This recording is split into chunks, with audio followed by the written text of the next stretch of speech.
So now, good morning everybody. Now the today's task is about your diagnostic enzymology. So all the other things we have completed. That is the enzyme, the kinetics, the inhibition, all these things we have completed. Now the left portion is your diagnostic enzymology. The meaning is where these enzymes are used in the clinical platform. So normally some enzymes are functional enzymes, like the enzymes of glycolysis, enzymes of PCA cycle, these are functional, and some enzymes are non-functional enzymes, and these enzymes are released in the plasma during normal wear and tear mechanism, and they are present in very little amount. But when there is cell damage or any other pathology exists, then there is increased release of this enzyme, and then this enzyme acts as a biomarker. Okay, so by measuring this enzymology, these enzymes, we can diagnose a specific disease. This is the importance of this portion, diagnostic enzymology. So first we are going to cardiac enzymes, cardiac biomarker. So here some enzymes and also some other substances which act as a biomarker for the cardiac diseases or any type of, like whether the patient is suffering from heart failure or whether myocardial infarction exists. All these things we can know by measuring this cardiac biomarker. So when we will go to measure this cardiac biomarker, first of all, if a patient is suffering from unstable angina. What is angina pectoris? It is a specific type of stuffy pain in the mid portion of the chest, and this pain, the characteristic of this pain is it is radiating towards the left arm. Secondly, so if a patient is suffering from unstable angina, we will go for cardiac biomarker. Whether we can identify by measuring this biomarker, we can say whether the patient is suffering from myocardial infarction or not. Secondly, dyspnea in a patient of hypertension. So a hypertensive patient is suffering from dyspnea or unable to breathe, then we can go for cardiac biomarker. Thirdly, there is suggestive ECG changes, or if there is history of myocardial infarction. So in all these four cases, we will go for assessing the cardiac biomarkers. Follow? Now, what is the cardiac biomarker? There are some enzyme, as I have already told, some enzyme and some other substances. They act as a marker. So first of all, we will measure the CK-MB. Second, we will measure troponin T. Third, we will measure BNP. Fourth, we will measure LDH. So these four are the important cardiac biomarkers. CK-MB, you all know about CK-MB, creatinine kinase LD. Then is the troponin T, then natriuretic peptide and LDH. So these four are important cardiac biomarkers. So first of all, we are discussing about the CK-MB. So CK means creatine kinase. So what is the function of creatine kinase? Creatine phosphate. It is present in muscle in high amount, both in cardiac muscle and in skeletal muscle. So the enzyme CK, creatine kinase, it converts ADP and ATP, and there is formation of creatine. So what is the need of this CK? Because during actively contracting muscle, there is need of ATP. So by this enzyme, the muscle can get high amount of energy or ATP, which is needed for muscle contraction. So in these cases, this CK comes or creatine kinase comes. The function of the enzyme is to release high amount of ATP in contractile muscles. Now CK, so CK, these enzymes have two subunits, M subunit and B subunit. During your class on isoenzyme, I have already told that CK enzymes according to their differential arrangement of this M and B subunit. So this subunit can be arranged like BB, like MB and MM. So CK1, CK2 and CK3. These three, CK1, CK2 and CK3. Among these, CK2 or the MB portion. This MB isoform is very specific for heart.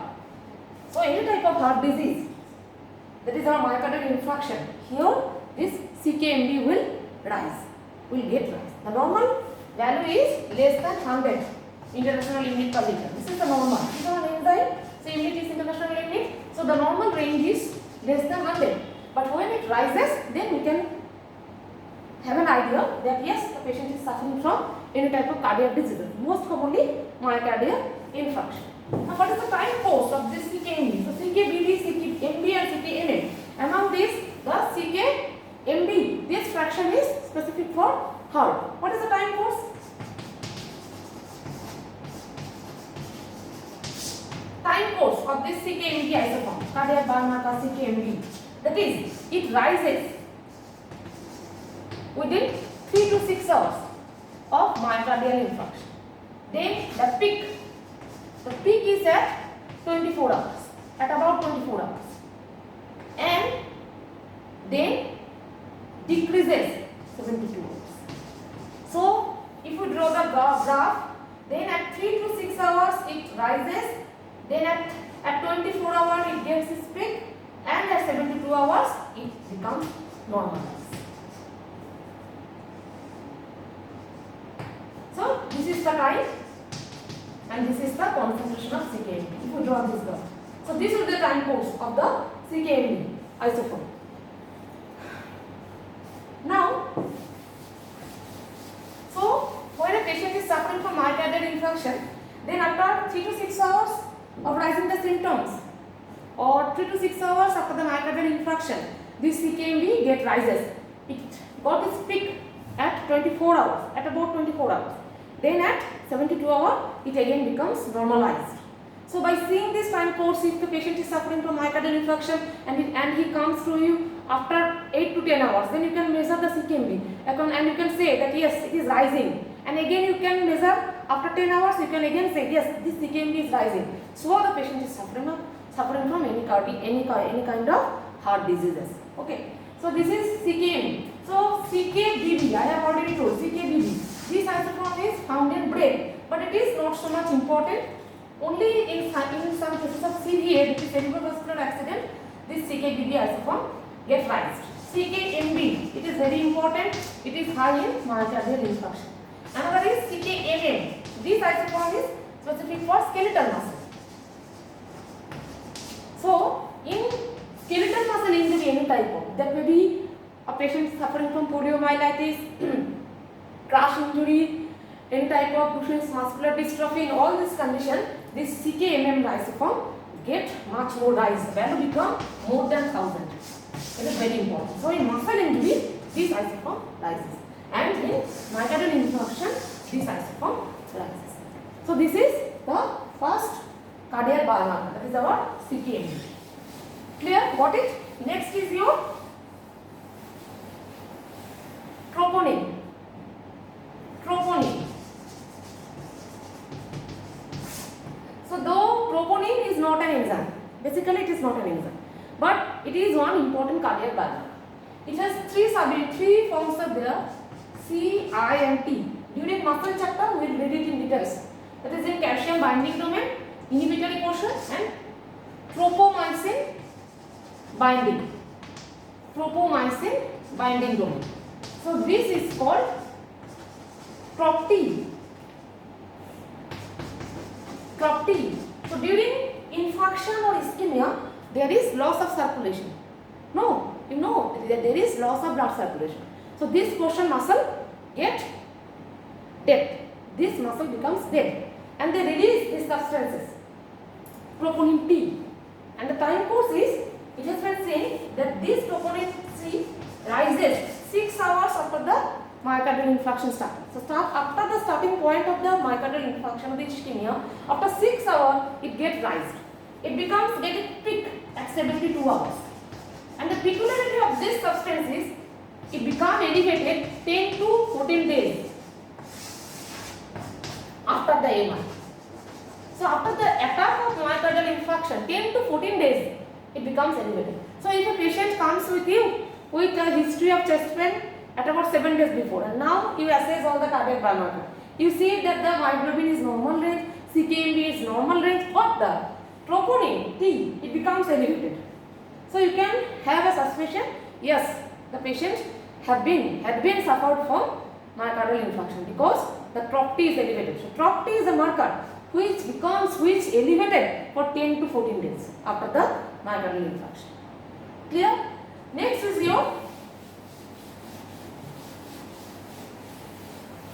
natriuretic peptides. Natriuretic peptides. So what are the natriuretic peptides? There are 3 main types of natriuretic peptide. One is ANP, another is BNP, another is CNP. ANP means atrial natriuretic peptide. Means it is secreted from the atrium. Okay. Then is your BNP, that is our brain natriuretic peptide. It is secreted from the brain and also from the ventricles. And CNP, that is C-type natriuretic peptide, it is not very common. So these two are very common. As the name implies, see, natriuretic, because this name implies that they helps to remove excess water and sodium. So when in the body there is excess congestion or excess storage of your sodium and water, then this peptide got secreted, and the main function of this type of peptide is to remove this excess water and the salts. So this congestion occurs most commonly in your heart failure, in congestive cardiac failure. So in congestive cardiac failure, these two biomarker, atrial natriuretic peptide and brain natriuretic peptide, they becomes elevated. And the quantity of elevation tells how much heart muscle have been lost its function. That is, what is the severity of congestive cardiac failure? We can assay by assaying. We can measure that the severity by measuring these two peptides. It is about atrial natriuretic peptide and brain natriuretic peptide. Okay. So the next portion is your LDH, the fourth one. So I have already told there are 4 types of cardiac biomarker most commonly used. That is your CKMB. I have already told that is creatine kinase MB fraction. Then is your trop T, troponin T. Then is your natriuretic peptide ANP and BNP. And the third and the fourth one is LDH. It is our lactate dehydrogenase. So what is the function of lactate dehydrogenase? You all know that it is used in anaerobic glycolysis. So after glycolysis, what we get? We get the pyruvate. The pyruvate has 2 fat, aerobic fat and anaerobic fat. What is the aerobic fat of pyruvate? Aerobic fat of pyruvate to acetyl-CoA by the enzyme pyruvate dehydrogenase, and then this acetyl-CoA enters in the TCA cycle, and then by electron transportation there is generation of ATP. But what is the anaerobic fat? Means where there is oxygen deficiency, then this pyruvate by this enzyme lactate dehydrogenase can be converted to lactic acid. Okay, so pyruvate to lactate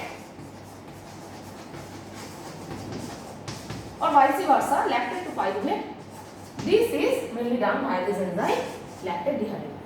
Now, what is the normal? Now, it has been seen that 2 subunits are also there in lactate dehydrogenase. That is H subunit and that is M subunit. You all know this H and M subunit, and this subunit arrange themselves and they form 5 type of isoenzyme. So, what are the isoenzyme? First is your H4, H3M, H2M2, HM3 and M4. 1, 2, LD1, LD2, LD3, LD4, LD5, and new one is LD6. So these are the 6 isoenzymes of lactate dehydrogenase. LD1, H4, it is very specific for heart. This LD1, LDH1 isoenzyme, this increased in myocardial infarction. LD2, this is in RBC. LD3, this is in brain. LD4, this is in your liver. LD5, that is M4, this is found in skeletal muscle. And LD6, it is found in, it is newer marker, it is found in prepubertal testis. Prepubertal testis. So LD1 heart, LD2 RBC, LD3 brain, LD4 liver, LD5 skeletal muscle, and LD6 is prepubertal testis. Okay, so these are the 6 isoenzymes of lactate dehydrogenase. So what is the normal range of lactate dehydrogenase? Normally it is less than 200 in adult and less than 350 in your children. This is the normal one. But in any type of heart diseases like myocardial infarction, then this level rises. And it has been seen that it also gets rise after myocardial infarction. And by seeing this, yes, you can say the patient is suffering from myocardial infarction. Now, what this means, that is your LD1, LD2, LD3, what denote this 1, 2, 3, what are these? These are the electrophoretic mobility towards the anode. So, 6 isomers are there. This means that LD1 has the highest mobility in electrophoretic field. And LD6 is the lowest mobility. LD5, it is also towards the cathode. This it denotes. And 2 questions here comes in Viva. As a long question it comes, what are the isoforms of LDH, and 2 questions comes at Viva. What is flip pattern? Have you heard? The flip pattern. What is flip pattern?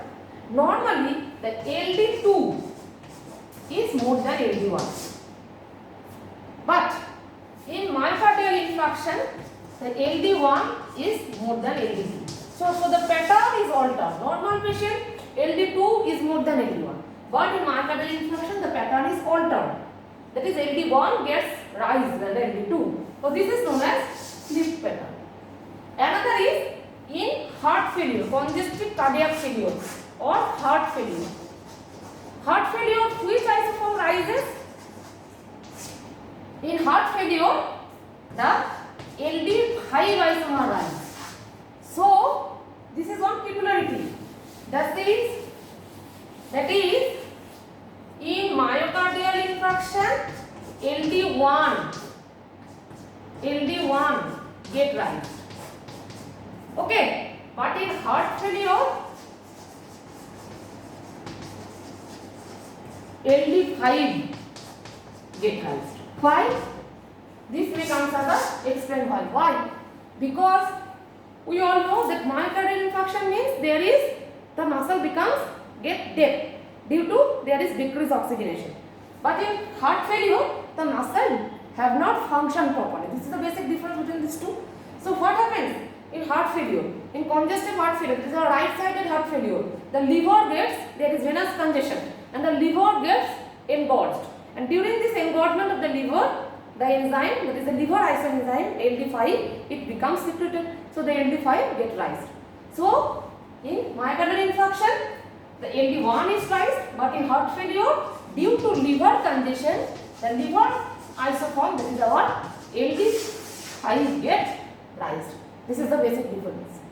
Okay.